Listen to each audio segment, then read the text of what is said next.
that established the Common African Position on Security Council reform, alongside the 80th anniversary of the United Nations, we are called to reflect on our long and determined journey towards a just, democratic, representative, and effective international order.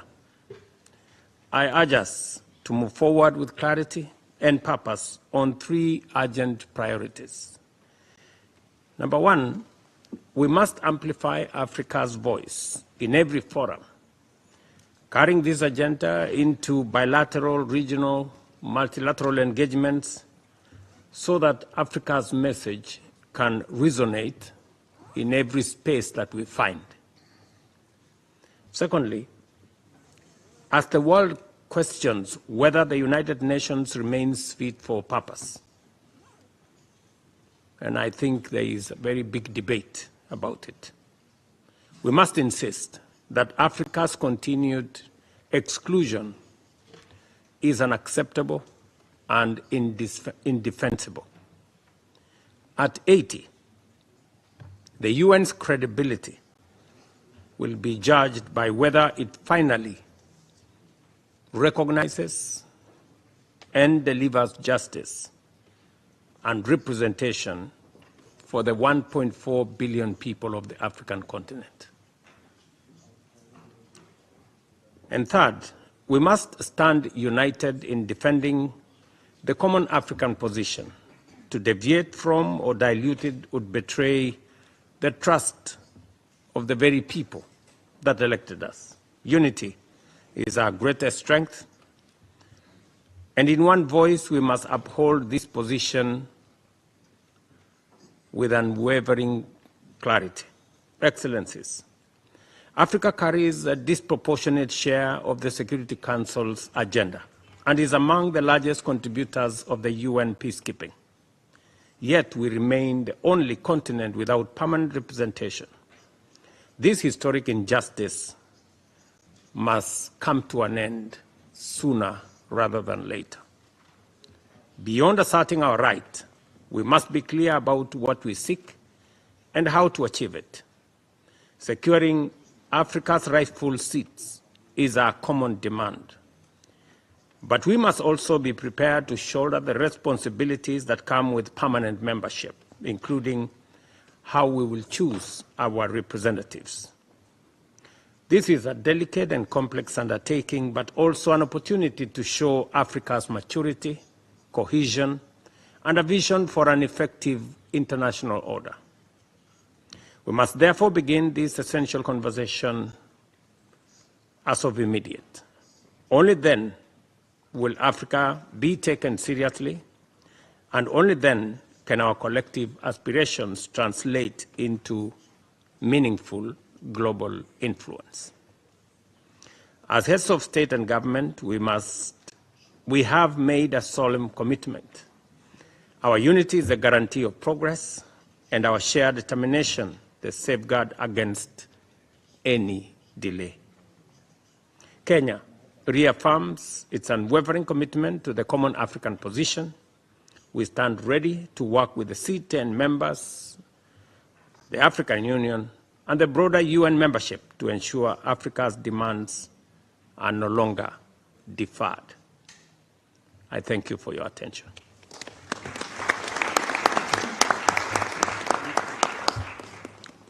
I thank President Ruto for his intervention. And I invite Her Excellency Netumbo Nandi Daiwa, President of Namibia.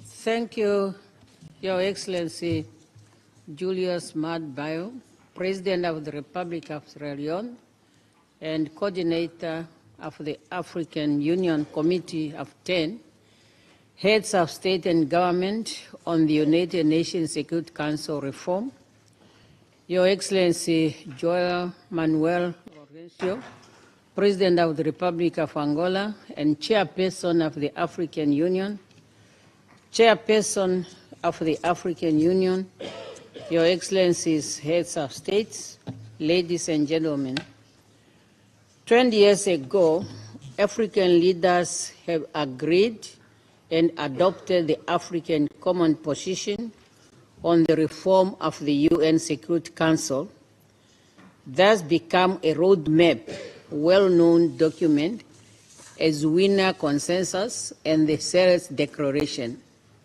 Subsequently, a committee of 10 heads of state and government of the AU was set up to spearhead the African Common Position. Today, we are here to reflect on the work we have started 20 years ago. Those pivotal documents, born from our collective desire and unwavering commitment to Africa's progress and unity, have played an instrumental role in further shaping our continent's vision to being a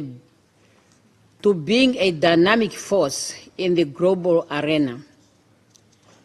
Your Excellencies, the 8th anniversary of the United Nations is an opportune time for us to reflect on the values and the principles upon which this organization is grounded. Our repeated call for a United Nation that is fit for purpose, representatives, and reflects of a present-day reality has become imperative. Africa deserves permanency at all global decision forums, especially those seized with making decisions related to the maintenance of international peace and security. For 2 decades, the Common African Position has gained traction with broader support from many interested groups. This is our reminder that our quest to redress historical injustice and advance equality for a more inclusive and representative Security Council is just and commonly shared.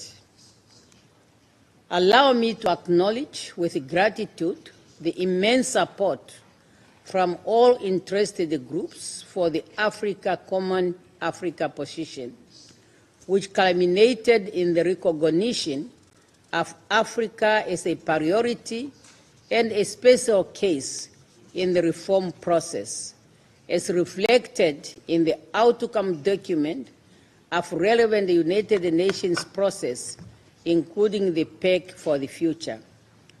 While the reform process continues, Africa should be proud to have sustained a unified voice within the intergovernmental negotiation since the inception of this process. As we prepare to submit the Africa model on UN reform, we call on the 5 permanent members of the UN Security Council to lend their support to us, to stand on the right side of history, and to ensure justice for future generations. Africa is not asking for handouts. We are demanding our rightful place in a council that is tasked with the maintenance of international peace and security, a matter that greatly concerns us, our children, and our children's children. Chairperson, as I conclude, I wish to state that 2025 also marks the 30th anniversary of the Beijing Conference on Women and the 25th anniversary of the UN Security Council Resolution 1325 on women, peace and security. Therefore, as Africa strives for equal representation in the world's premier peace and security body, we must also ensure that African women and women from other parts of the world are equally participating in important peace and security decision-making platforms at the national, sub-regional, continental, and international level. I will not end without thanking Your Excellency, President of the Republic of Sierra Leone, for the great leadership you have provided to the C10 as a coordinator over the years. Your leadership is highly commendable and is bearing fruits for Africa. I thank you.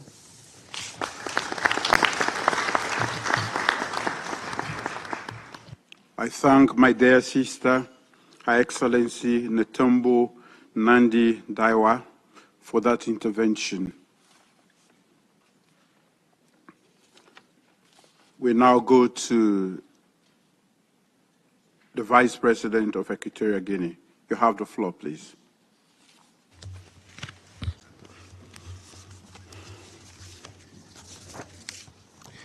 Muchas gracias.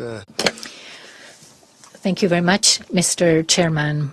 Mr. Chairman, I take the floor on behalf and in representation of His Excellency Obiang Sogo, President of the Equatorial Guinea, to express our acknowledgement of your in your position as the coordinator of the C10, your leadership, your strong commitment defending the common African position within the reforms of the Security Council. Would like to thank you for the initiative of gathering this summit in the during the high-level General Assembly week.